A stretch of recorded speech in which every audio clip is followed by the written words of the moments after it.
Bold, full. সাবেক প্রধানমন্ত্রী শেখ হাসিনার জন্মদিনে শুভেচ্ছা জানানোকে কেন্দ্র করে বাংলাদেশ জাতীয় দলের সাবেক ক্রিকেটার ও সাবেক এমপি সাকিব আল হাসানকে ঘিরে আবারও উত্তাল বিতর্ক। ক্রীড়া উপদেষ্টার ইঙ্গিত, ডাকসু ভিপির স্ট্যাটাস আর সাকিবের আবেগ মাখা প্রতিক্রিয়ার পোস্টে এনসিপি নেতার কমেন্ট, সব মিলিয়ে সোশ্যাল মিডিয়ায় চলছে তীব্র আলোচনা সমালোচনা। জন্মদিনে শুভেচ্ছা জানানোর পর 28 সেপ্টেম্বর মধ্যরাতে সাকিবকে উদ্দেশ্য করে দেওয়া এক পোস্টে ভিপি সাদিক কায়েম লেখেন, ফ্যাসিস্ট হাসিনা ও তার দোসরদের একমাত্র পরিচয় খুনি ও গণহত্যাকারী। জুলাইয়ের ঘাতকদের আর কোনো পরিচয় হতে পারে না। ক্রিকেটার সাকিব এবং রাজনীতিবিদ সাকিব আলাদা, এই বয়ান প্রতিষ্ঠার চেষ্টা যারা করেছিলেন তাদের উদ্দেশ্য জাতির কাছে স্পষ্ট। একইভাবে বিভিন্ন পেশার গণহত্যাকারীদেরকে তথাকথিত বুদ্ধিজীবী, সাংবাদিক, পেশাজীবী, রাজনীতিবিদ, কূটনৈতিক নানা পরিচয় দিয়ে নরমালাইজ ও পুনর্বাসনের চেষ্টা করা হয়েছে।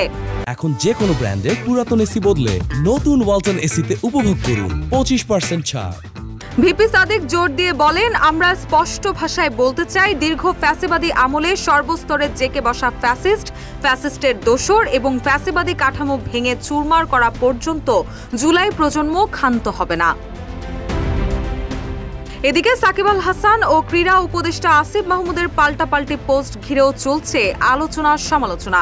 28 সেপ্টেম্বর রাতে সাকিব সাবেক প্রধানমন্ত্রী শেখ হাসিনাকে শুভেচ্ছা জানানোর কিছুক্ষণ পর আসিফ মাহমুদ এক পোস্টে লেখেন, একজনকে পুনর্বাসন না করায় সহস্র গালি দিয়েছেন আপনারা আমাকে, কিন্তু আমি সঠিক ছিলাম। পরে এর জবাবে সাকিব তার ফেসবুকে লেখেন, যাক, শেষমেশ কেউ একজন স্বীকার করে নিলেন যে তার জন্য আমার আর বাংলাদেশের জার্সি গায়ে দেওয়া হলো না, বাংলাদেশের জন্য খেলতে পারলাম না। ফিরবো হয়তো কোনোদিন আপন মাতৃভূমিতে। ভালোবাসি বাংলাদেশ। এদিকে সাকিবের এই পোস্টে এনসিপি নেতা সার্জিস আলম কমেন্টে লিখেন, টাকার কাছে নিজেকে বেচে দেওয়া তোর মতো লোভী বাংলাদেশের জার্সি বাংলাদেশের মাটিতে আর কোনোদিন গায়ে দিতে পারবে না। হাজারের অধিক শহীদের কাছে এটা আমাদের প্রজন্মের কমিটমেন্ট।